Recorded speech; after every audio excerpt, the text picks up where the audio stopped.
મધ્ય પૂર્વમાં ચાલી રહેલા યુદ્ધની સ્થિતિ વચ્ચે south Gujarat textile processor association દ્વારા મહત્વપૂર્ણ બેઠકનું આયોજન કરવામાં આવ્યું હતું, જેમાં અઠવાડિયામાં 2 દિવસ ટેક્સટાઇલ પ્રોસેસિંગ યુનિટ બંધ રાખવાનો નિર્ણય કરાયો છે. સુરતમાં south Gujarat textile processor association દ્વારા મહત્વપૂર્ણ બેઠક યોજવામાં આવી હતી. સી રૂટ મોટાભાગે બંધ હોવાથી કોલસાનો સ્ટોક ખૂબ જ ઓછો થઈ રહ્યો હોવાની સહિતની ચર્ચાઓ થઈ હતી. જીતુ વખારિયાની જણાવ્યા મુજબ હાલમાં પૂરતો કોલસો મળી રહ્યો નથી અને જે ઉપલબ્ધ છે તે પણ જલ્દી જ સમાપ્ત થવાની શક્યતા છે. આ કોલસો મુખ્યત્વે ઇન્ડોનેશિયામાંથી આયાત થતો હોવાથી સપ્લાય પર સીધી અસર પડી રહી છે. મધ્ય પૂર્વમાં ચાલી રહેલા યુદ્ધ જેવી વૈશ્વિક પરિસ્થિતિઓના કારણે પણ સપ્લાય ચેન પર અસર પડી રહી હોય તેમ લાગી રહ્યું છે. સુરતમાં આશરે 400 જેટલી ટેક્સટાઇલ પ્રોસેસિંગ મિલો કાર્યરત હોવાથી આ પરિસ્થિતિનો વ્યાપક પ્રભાવ જોવા મળી રહ્યો છે. ઉદ્યોગોમાં વિવિધ પ્રકારના 100 જેટલા કલર અને 100 જેટલા કેમિકલ્સનો ઉપયોગ થતો હોવાથી ઉત્પાદન પ્રક્રિયા વધુ અસરગ્રસ્ત થવાથી શક્યતા પણ વ્યક્ત કરવામાં આવી રહી છે. પાણી, કોલસો અને વીજળી જેવી સમસ્યાઓને ધ્યાનમાં રાખી મહત્વનો નિર્ણય પણ લેવામાં આવ્યો છે. હવે ટેક્સટાઇલ પ્રોસેસિંગ યુનિટ્સ અઠવાડિયામાં 2 દિવસ બંધ રાખવામાં આવશે. એક સાથે તમામ મિલો બંધ નહીં રહે, પરંતુ અલગ અલગ દિવસે અલ્ટરનેટ રીતે 2 દિવસ સુધી યુનિટ્સ બંધ રાખવામાં આવશે. જો પરિસ્થિતિ આવી જ રહેશે તો આગળ વધુ કડક નિર્ણય લેવાઈ શકે છે.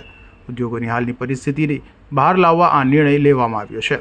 આજની મિટિંગનો મળવાનો મૂળ હેતુ એ છે કે છેલ્લા 22-23 દિવસથી ઈરાન, પછી અમેરિકા અને જે રીતની ત્યાં યુદ્ધની પરિસ્થિતિ છે, છેલ્લા 22 દિવસમાં એક દિવસ પણ એવી આશા નથી થઈ કે આ યુદ્ધ હવે અટકી જશે. અને કેટલું ચાલશે, છેલ્લા 3 વીકથી અમે લોકો જેમ તેમ કરીને ફેક્ટરી ચલાવીએ છીએ. જે માલ મટીરિયલ છે તે ગમે તેમ કરીને અમારી ફેક્ટરીમાં લાવીએ છીએ.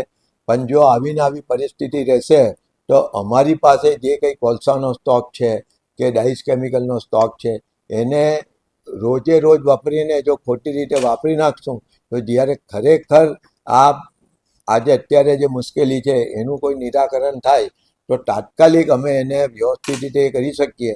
એટલા માટે અમે લોકોએ અઠવાડિયામાં 2 દિવસ બંધ કરીને અમે લોકો જેમ સ્ટીમના કોલસો છે, કોલસો સી રૂટમાં તમને ખબર છે કે બધેથી અત્યારે અટકેલો છે. મુવમેન્ટ પાણીની અટકેલી છે, રસ્તાની પણ જે રીતની પરિસ્થિતિ છે. આવા સંજોગોમાં જે કંઈ આપણી પાસે મિલમાં કોલસાનો સ્ટોક છે કે ડાઇસ કેમિકલનો સ્ટોક છે એને કેવી રીતે વ્યવસ્થિત વાપરવો ને 5 જ દિવસ અમે ચલાવીએ ને 2 દિવસ રજા રાખીએ તો આવતા વીકમાં પણ ફરીથી પાછા 5 દિવસ ચલાવી શકીએ એવી પોઝિશનમાં દરેક મેમ્બર રહી ને એને રીતે કોઈ રસ્તો નીકળે. ત્યાર પછી 15 દિવસમાં કોઈ જો સારા સમાચાર આવે તો અમે લોકોએ આ કંઈ પરમેનન્ટ અમારું આ સોલ્યુશન નથી. આ તો જે એક મુશ્કેલી છે કે વધારે મુશ્કેલી ઊભી નહીં થાય ને 1 મિલ કે 5 મિલ કે 10 મિલ બંધ થઈ જાય તો કેટલા કામદારો બેકાર થઈ જાય છે. આ બધી વસ્તુ જોવાની છે. એને લીધે કેટલા લોકો અમારી સાથે સંકળાયેલા હોય એ લોકોને કેટલું નુકસાન જાય. એટલે આવા સંજોગોમાં ટકી રહેવાની અમારા લોકોની અસ્તિત્વની અમારી આ લડાઈ છે.